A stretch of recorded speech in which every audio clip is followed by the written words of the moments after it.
bang araw ngayon? It's Sunday today. So matagal-tagal po tayong walang vlog. So wala talaga dahil ilang araw din na parang masama rin yung pakiramdam ko. Actually kahapon masakit ang ulo ko, nung nakaraan naman sumakit ang buong likod ko. Then pati yung dito sa ilalim ng tiyan ko, talaga sobrang sumakit siya ng madaling araw. Hindi ko alam kung bakit. Talaga yung dahilan kung bakit hindi ako nakatulog. Pero parang laging nagbe-burp. Parang ganun lang. Kaya parang malayo rin siya sa UTI. Akala ko na dati nung una parang UTI kasi di ba pag sumasakit kasi yung likod natin, parang UTI siya. So parang hindi naman siya. Tapos nawala rin din siya ng mga bandang umaga na nagising ako. Kaya bawi tulog ako kanina at saka nung kahapon na pagising ko talagang bawi tulog. Tapos after na naman na mawala bandang hapon, dahil sa sobrang init, sakit naman sa ulo. So yun, tapos na rin ang birthday ni Nanab yesterday. So na si Nanab, ayan, dagdagan na naman ang taon niya. And nga pala, thank you pala sa Red Ribbon PH, redribbon.ph ba? Tama ba? Kay manager, kay Miss Batisan, thank you sa pinadala ninyong cake, kay Nanab, and syempre yung pinakamamahal naming loaf na pinadala rin ni Miss Batisan. So thank you so much. Syempre, so mga kalokotseras, paki-supportahan natin yung Red Ribbon. Actually, marami naman sila mga flavors sa mga cake na mga nilalabas ngayon. And yung loaf nila, talagang sabi ko nga sa inyo, i-try nyo mga kalokotseras. E di kung hindi nyo magustuhan, e di pwede tayong bumalik sa dati nating mahal na tasty or loaf natin. So yung mga kalokotseras. So ngayon dito na kami, pauwi na rin kasi kami ngayon sa kabila. So ayun, kami lilipad na naman sa ibang lugar after namin magpahinga dito sa kabilang bahay. So kailangan naman nating lumipat sa iba nating mahal sa buhay, di ba? So yun, actually yan nangyari lang naman sa buong linggo namin. Nag-celebrate kami ng birthday ni Nanab sa bahay na lang din nila. So kasama yung family niya. So yun, simpleng lang, celebration lang, kain lang sa bahay. Then yung nakaraan naman na pinost namin, so birthday naman yun ng sister ko. Then syempre birthday na rin ni Nanab yun dahil malapit na rin naman siya kasi August 8 yun. August 8 ang birthday ng sister ko. Then si Nanab, so yung yesterday lang ang birthday niya. So yan mga klotseres, mga nadagdagan naman po ang mga edad po nila. So yun, buti nga ngayon maganda na ang araw no. Kaya lang uso ang mga ubot sipon ngayon, kaya medyo ingat-ingat. Pero yun, sobra init and lamig. So yun mga kalokotseras, siguro pag uwi na lang namin, then update na lang ako. Actually nag-a-update lang din ako ngayon dahil ang tagal ko na rin hindi nagbablog. So yun mga kalokotseras, so see ya later. Hinahanap ko nga pala si Kuya dito sa Quezon Avenue. Yung nagbebenta nung mga basahan na parang, ano ba klaseng basahan niya na? Yung parang pwede sasakyan, yung parang pranela. Ilang weeks ko na siyang hindi nakikita. Pero lagi sinasabi ni Nanab na baka daw, since Sunday daw, baka daw nag-rest day daw si Kuya Mano. So gusto kasi siya, doon ako sa kanya bibili kasi every time nadadaan kami dito sa Quezon Ave, lagi ko siyang nakikita. Last time kasi ang binili namin sa kanila yung pang alikabok ng sasakyan. Actually nandito yon, parang binili lang natin na magkano na 100 ba? Ha? Yun, parang 150 lang namin binili sa kanya. And parang, ewan ko, pag nakikita ko si Kuya, para bang na habag-habag ako sa kanya. Kaya gusto ko siya, doon ako bibili. Kasi syempre, di ba, ang pranela rin naman, isa rin dahilan ng mga kalaktsera. Kasi ang pranela rin kasi sa mga di ba, grocery, grabe ang mahal. Parang 200 plus, no? Tapos ilang piraso lang. So sa kanya feeling ko parang 100 pesos. So kahit tagano ka man, siguro kahit 150 pa yan, kung tatlo yan, okay lang, bibili ako kay Kuya. Kaya na ngayon tinignan namin, wala na naman. So yan, tinignan ko, wala na naman siya sa area niya. Doon lang yan sa may baba ng Quezon Ave. Actually dito, papakita ko sa inyo, dito pa rin sila naglalakad talaga. Ayan, so feeling ko dito umaabot din yan si Kuya at saka dun sa ilalim ng pinaka, ano ba yun, MRT ba yun? Ng MRT. Kaya lang wala siya. So kahit tignan ko siya dyan sa kabilang side, O kaya dyan, madalas yan, nandiyan lang yan sa mga stoplight. Pero wala pa rin si kuya talaga. Siguro nga kapag Sunday, Sunday nga siguro talaga yung pinaka-rest day niya, di ba? Siguro next time na lang kapag nakita na lang namin ulit si Nina Nab yung si kuya. Hindi ba tayo dadaan ng Katipunan? Akala ko kasi dadaan kami ng Katipunan kasi gusto ko doon yung yung mais, yung sweet corn kung nakakadaan kayo sa bandang Ateneo and Miriam.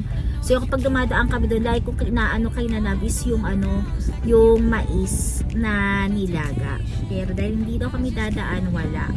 Pero mamaya ang inaabangan ko, since nakakain na kasi ako ng santol dahil tag-santol na ngayon at lansones, parang ang gusto ko naman ngayon ay ubas. So mamaya naghahanap pa na po ng ubas dahil sinanab kanina, nilagpasan po ang SB, ang Starbucks.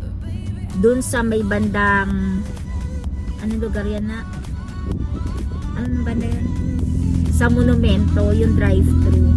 So wala na naman kami makikitang drive-thru dahil yun lang naman yung mga may drive-thru ng Starbucks, diba? Kung hindi doon sa Capitol Commons, doon sa may area doon sa Main North. So kaya hindi ko alam kung pandal daw, sumasaktan man daw yung tiyan ko at saka parang nag-a-acid kasi ako nung kagabi. Para pag humihiga ako, bumabalik yung parang parang basta may umaangat dito.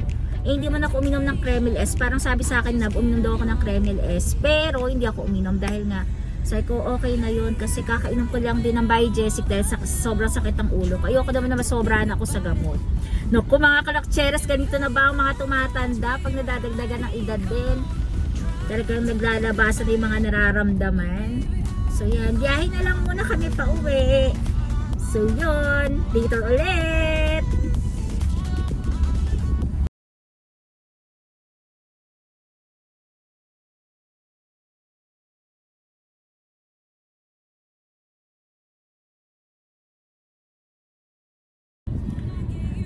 Ayan, dahil nagutom ako, dahil nakakiramdam ako ng parang nanlalamig yung tiyan ko. So mahirap na, naghahanap kami ni Nanab ng pwedeng makain.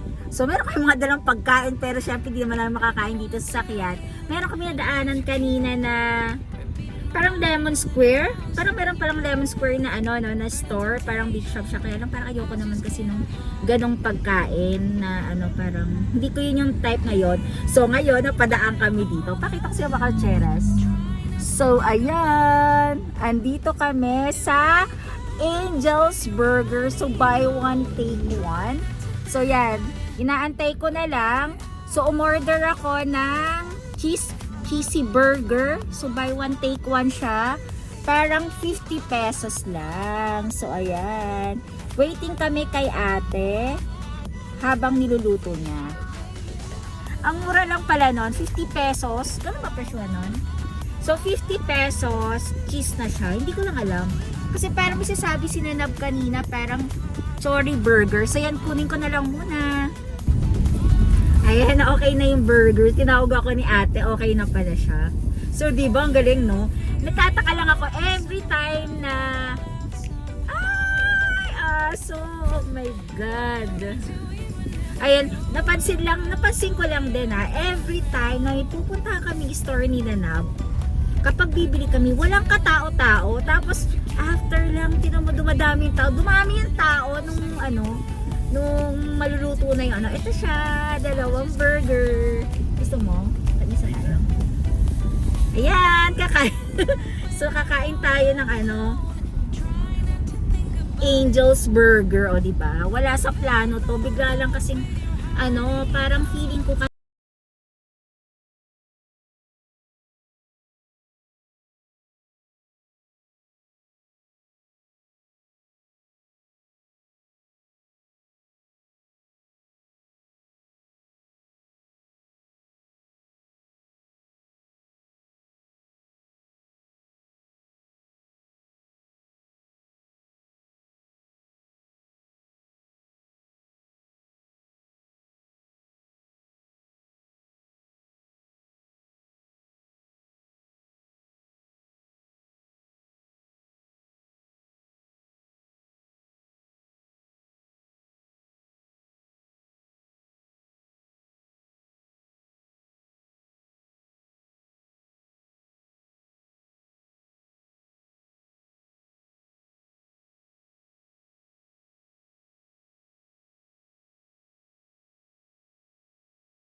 Tapos yung katulad yung nakaraan ngayon nga, nasabi ko nga, gano'n na lang kami. Ganon. Ngiti-ngiti lang siya. O diba, wala lang. O, eh naman ginawa. Nakatingin lang akong ganon. So yun, ganon lang. So yun lang mga kwatsera. Silang pala. Kasi may nakita kasi ako. Paakyat, tapos pababa kami. Bike naman yan, tsaka motor, magkaganon. Eh may sasakyan. Eh paano kung mayroon ding nag-overtake pa ganon. Eh di tama na naman sila. Kasi mayroon na ditong mga kasi nung time nung umuwi kami nung gabi, napadaan kami dito sa area dito na umuulan. Yung motor, grabe talaga. Umaapoy na siya nung nakahiga siya. Wala na, nasa harapan namin siya. Parang nagulat na lang kami. Nasa gilid namin siya. Punta sa harap namin. Pero pagpunta niya sa harap namin, nakahiga na siyang ganyan. Na umaapoy na siya. Wala siyang tigil hanggang malayo. Umaapoy lang siya. Hanggang nalagpasan na namin siya. Umaapoy pa rin yung motor niya. Dahil siguro sumasadsad yung niya, no? Parang kusabaga sa bike, step knock ba tawag doon? Parang ganun. Yun. So yun, ingat-ingat lang talaga kasi minsan yung mga motor na yan, hindi naman nila kabisado yung daan. Sige-sige sa pagmamadali. Hindi mo alam, di ba? Pagmamadali sila, hindi sila magdahan-dahan na wala naman silang panangga sa katawan nila. Kasi single lang yan eh. Unlike sa sasakyan kasi sa kotse or kahit ano sasakyan mo, yung sasakyan talaga mismo talaga. Yun, kahit pa paano, kung madidisgrasya ka, masasaktan ka, hindi grabe siya, hindi talagang katawan mo, ilalaban mo. Kaya yun, lang sa mga nagmomotor, ingat-ingat lang kayo sa pagdadrive. So yun, dahil naman ako, nung high school din naman ako, nag-aral din ako scooter. Yun, natuto rin naman akong ganyan. Pero subdivision lang dati kasi mga pang subdivision lang talaga yung mga ganyan eh. Ang pinapayagan lang talaga sa EDSA tsaka sa mga yung mga motor lang talagang mga pang pang malayuan. Yung mga yung malalaki yung mga gulong, di ba? Yun ang mga pinapayagan lang sa daan, yung mga big bike. Pero ngayon hindi ko alam, simula ng pandemic, napayagan kasi ultimo yung mga scooter. So yun. Pero okay lang din naman kasi siguro dahil para mas madali, para iwas traffic, nahihirapan sa sasakyan. Pero masabi ko lang sa mga nagmomotor, mag-ingat-ingat lang kasi kayo kasi meron dyan, maayos na mo magdadrive. Pero meron din kasing mga iba talagang kaskasero lang talaga. Hindi mo maiwasan yung kahit naman sa mga sakyan din naman sa mga nakakotse. Diba? Mga naka-jeep, mga FX, mga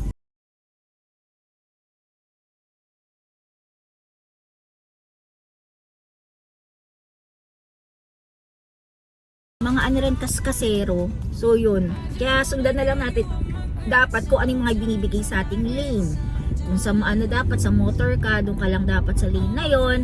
Kapag bus ka, sa bus mo lang, hindi ka lalabas. Kasi ang dami namin nakikita sa EDSA na lumalabas ng mga bus dahil napakaaga pa at wala pang mga blue boys. Yung mga blue boys kasi lumalabas yan kapag office hours na eh. Pero kapag yung mga kaagahan sumasabay din sila sa tulog ng tao doon yung mga kahit sa gabing-gabi, diba? Wala rin sila blue boys. So yun, dapat nandun sila sa mga oras na hindi yung mag-aabang ka lang kapag alam mo nang pa-breakfast na, 'di ba? Pa-lunch na, pa-dinner na. So yun, mga MMDA. So yun, yung wag namang abang-abang, ayusin lang yung trapiko, 'di ba? Kasi minsan papansin mo nilang hindi naman trapiko ang binabantayan eh. Huli, tsaka coding lang, lalabas na pag coding, alas 5, ayan na sila, tago-tago pa sila kung saan-saan, tapos bigla mo makikita, para mas maganda, wag kayo magsuot ng kulay blue kasi kilala kayo minsan na blue ang suot ninyo diba? Mag bomber jacket kayo. Yan, mga MMDA, mga nakikinig dyan. Wala na rin kasi nagbabantay masyado ng mga MMDA na ganyan kung ano ba talaga yung tunay. Paramihan ba yan ng huli? Parang ganun. So yun, subscribe kayo sa akin mga MMDA. So malapit na kami, pababa na rin naman kami. So later na lang ulit. Mga kalakwatseras! So nakauwi na kami ngayon dito sa bahay. So mga wala lang, parang mga parang kanina lang. Yun, kasi kakaalis lang din kasi merong nag-aayos dito sa bahay namin ngayon. So meron kaming pinapacheck kasi sa taas kung baka mamaya kasi merong nag-leak. Yung mga nangyayari kasi ngayon yung parang natatanggal yung pinaka tornilyo ba yon? Para mga tornilyo sa mga bubong. So yun, inayos nila. And may papalagay din kasi doon sa may labas ng gate namin na parang mga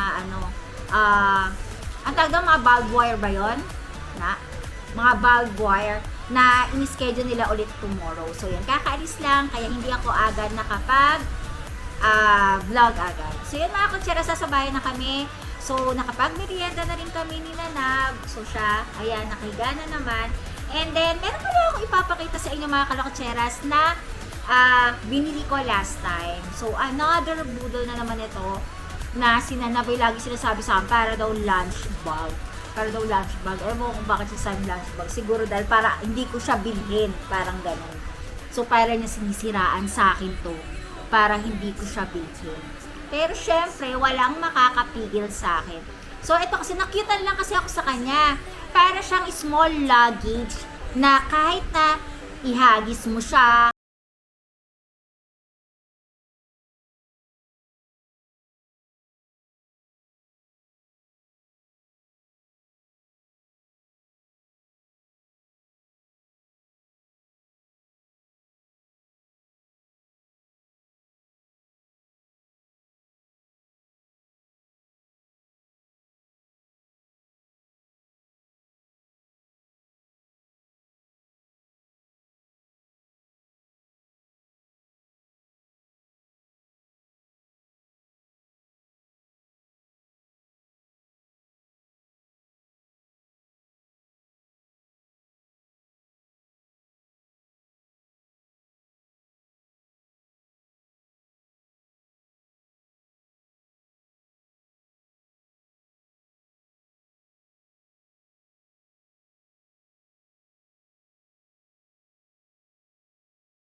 white ang binili ko. Kasi ang white kasi, alam ko naman hindi naman siya madumihan kasi napupunasan siya pag na gasgas siya. Alam ko naman na matatanggal siya. Pero mas trip ko lang yung black, parang feeling ko para mas safe siya, 'di ba? Kahit na anong kulay na maging strap niya is maging okay lang. Kasi pag bumili ka nito, pwede kang bumili ng strap. Meron silang binibentang white, may binibenta silang beige, parang ganon, black, parang mga ganong mga strap. So, pwede kong bilang to ng panibagong strap. So, pag inopen ko siya, yung strap kasi nasa loob eh. Pag inopen mo siya, so ganyan ang kalalabasan niya. So, ganyan. Ayan, mga kalakatseras. Meron siyang lalagyanan dito. Ayan, ayan. Nakikita ba? Ayan. Then, sa kabilang side, meron din siya. Ayan. So, may ganda to pang travel or kung gusto nyo magmamall kayo kasi kasya po dito ang maliit na mineral water. Kasya siya ng kahit na dito. Kasi pag nilagyan mo ito kaya ng cellphone. Kasi yung laki niya kasi ganyan, no? Ayan. Isang tangkal po halos. Malaki siya. Then, yung ganito yung taba niya. Ayan. So, kung ano yung nakikita niyo sa video, ganito po yung pinaka saan niya. Sa mismong personal niyang itsura. Then, parang hindi naman siya na gagasgas. Matte yung color niya. Merong binibenta si Supreme na glossy na ganito. pero mas pinili ko pa rin yung matte.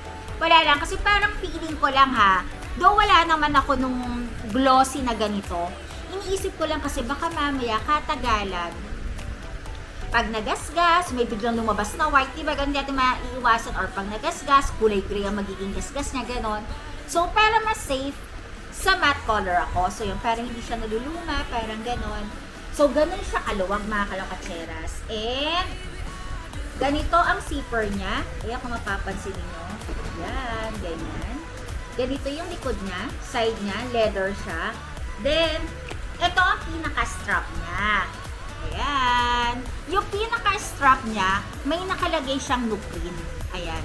And yung pinaka-strap din niya mismo, yung pagkakalagay ng lupin, ayan o, yung ano siya, nakalubog.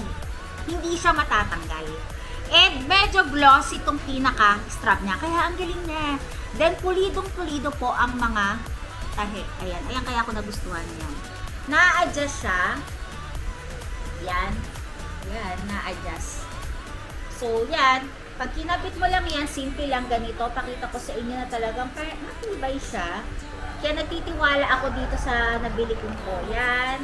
Pag ilagyan mo siya ng strap dito, ganito. So, yan o.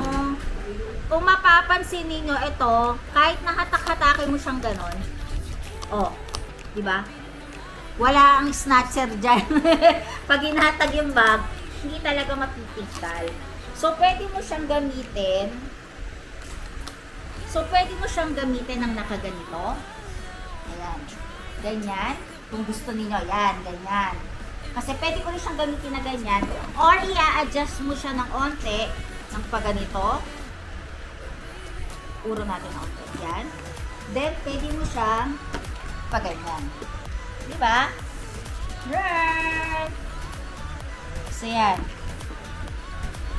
Feeling ko, ito, mas magagamit ko to sa nalalapit na pag-alis namin na siguro pang travel ko to, mas gusto ko tong gamitin. Kasi kasya dito ang passport, ballpen, cellphone, charger, mineral water na maliit, kasya siya. Then magdala ka pa ng iba kung meron ka mga powder or ano, mga brush, kasya siya dito kasi sobrang, ayan nun, malaki siya talaga. So yan. So, try nyo na rin bumili nito. Kung kayo, kung gusto nyo, pwede naman.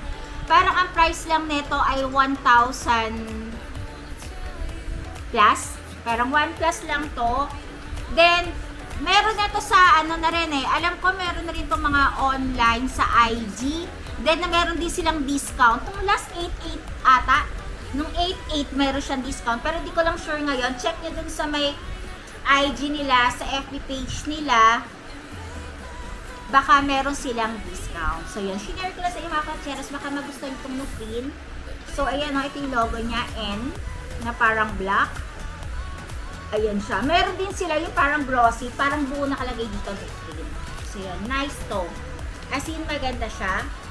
So, pwede ko siyang pagsabayin ng waist bag ko. Tapos nakaganito ka. Maganda rin naman. Kasi kaya parehas na black ang binibili ko. Para safe na safe talaga yung kapag ano ka, for example, pag kahit anong suotin mo, pwede kapag naka-skirt ka, naka-shorts ka, naka-escort ka, or kahit anong suot mo, pwede mo siyang gamitin. Kung lalabas ka lang, mamimili ka lang, mag-grocery ka, mall, ito magandang gamitin to dahil nakasabit lang sa katawan ninyo at hindi kayo malalaslasan. Lalo na dyan yung mga nagko-commute, feeling ko lang sa mga nagko-commute, okay to. Then, since ito namang pinaka-zipper niya, kung gusto nyo mas safe at nilalagay nyo sa likod, pwede nyo pong lagyan to dito ng lock. Kasi minsan ganun ako eh. So, kung magta-travel kayo, may kasya naman ditong mga pang-lock, yung sa mga nabibiling lock, di ba? Na mga maliliit na pang-travel, lalo na pang-luggage. Yan, lagyan mo dito, i-close mo lang siyang ganyan. Diba? The best yan, mga kalakwatsera. So, yan, try nyo na lang din. So, yan mga kalakcheras. So, pinakita ko lang sa inyo to. Dahil kami ni Nanab ay hindi na kami nakabili ng ubas. At maraming salamat naman po sa aking kapatid. Ay nakita ko doon sa rep namin, meron palang ubas. Kasi naghanap kami ni Nanab ng ubas. kanina pa sa daan wala kaming makita. So yun lang mga kalatseras, yung mga hindi pa po nagsasubscribe sa YouTube channel ko, please subscribe na po. And thank you po for watching po dito sa YouTube channel ko. Syempre dito pa rin, Jala Katseras pa rin po. So bye-bye!